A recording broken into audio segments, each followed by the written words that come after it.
Hey guys, welcome to another video on Sharkcat. So, I made a video last week, and I want to make another video because a lot has happened within the last week, and I want to cover it. So, the market's a little down today. It has been for the last few days, but especially today.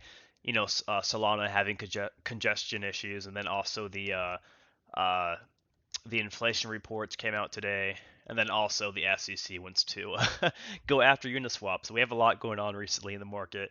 But let's cover the news with Sharkcat. So if you guys don't know already, the Sharkcat team has been trying to negotiate or partner with the Nala's owners, right, to collaborate and partner up. So uh, the team demanded, like the Nala owners, I mean, they demanded 10% of the total supply, right, which is $20 million, and also a complete handover of the project. And then the team, you guys can read it for yourself right here, right? And at the end of the day, the Sharkcat team was threatened uh, with lawsuits. So, so what do I think about this? Do I think it's bearish? Do I think it's bullish? Is a lawsuit going to happen? Uh, Number one, I can almost say with certainty that a lawsuit is not going to happen. um, this situation has happened before with other tokens in the past, like the last 4 years now, and it nothing ever comes through. You can't sue the blockchain. You can't. It's just impossible. I mean, even uh,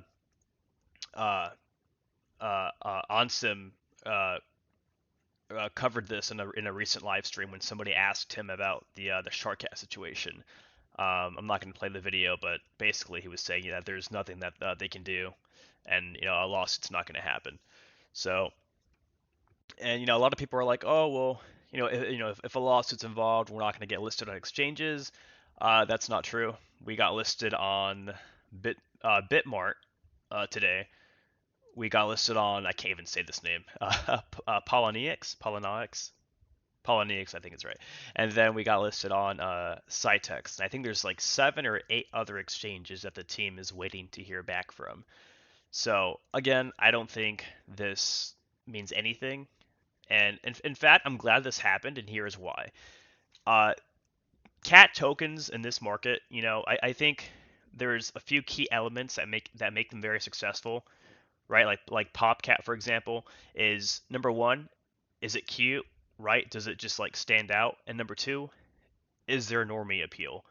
I think Sharkcat has all those things, and now it has another reason for it to be a popular cat token because the narrative, the lore has built up now because nobody likes venture capitalists, nobody likes corporate, right? So I think this token, it just reminds me of like the GameStop situation that happened a few years ago. So I think this is now another bullish reason to get into Sharkcat. It just builds up the narrative even more now. So uh, yeah, I mean, nothing's going to happen. There's a lawsuit's not going to go through.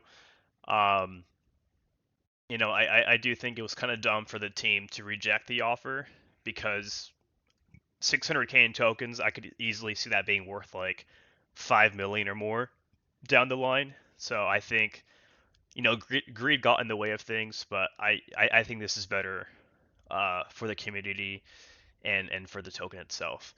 Now, I was not going to mention this, but I decided to, and I'm going to. There's another token, and I'm just going to open up a new tab here. There's another token called White Coffee Cat. So why am I mentioning this token? So White Coffee Cat is owned by the same person who owns Nala, right? Who owns the Sharkcat, basically. And their owner is 100% on board with White Coffee Cat. Look at their market cap, and then look at Sharkcat's market cap. So am I attacking White Coffee Cat? Yes and no. I wasn't gonna mention it, but all I see on my Twitter timeline is White Coffee Cat shit talking Sharkcat. So I just had to mention it because it just kind of pisses me off seeing all these tweets by the White Coffee Cat team because the only thing they have to go off of is the owner not collaborating with Sharkcat. Now, I do want to emphasize in this video that this video, um, this whole thing going on, it's not an attack on the owner, right?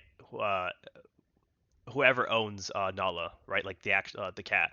It's an attack on venture capitalists, and it's an attack on the corporate who's representing Nala, right? It's not an attack on the actual owner of Nala. Just want to point that out there.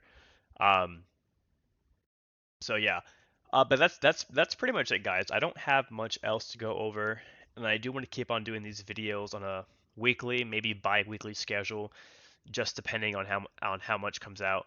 But right now is a really good time to buy in. Like last night, or I think the other night, we dumped to like we dumped to like I think around 50 million, and then within an hour, we were back at like 130 million. So I was able to catch the dip, thankfully. But yeah, and we had a really good space the other day. We had like 300 people in the space. And I just want to say this, guys. I know every token likes to say, oh, we got whiff whales in our token. We got whiff whales who are buying our project, right? We're the next whiff or whatever. I have never seen any other project that has this many whiff whales in it. I'm being serious. Because the only thing I hold right now, guys, if you guys want to know what I hold, all I hold is whiff and Sharkcat. That's it. So we held a space. We had almost 300 people in it, and the official Dog Whiff Hat account on Twitter was on the space, and we were covering Whiff, we were covering Sharkcat. Uh, really good energy, guys. Really good vibes. Like I've never seen this many Whiff whales, um, uh, in a project like this.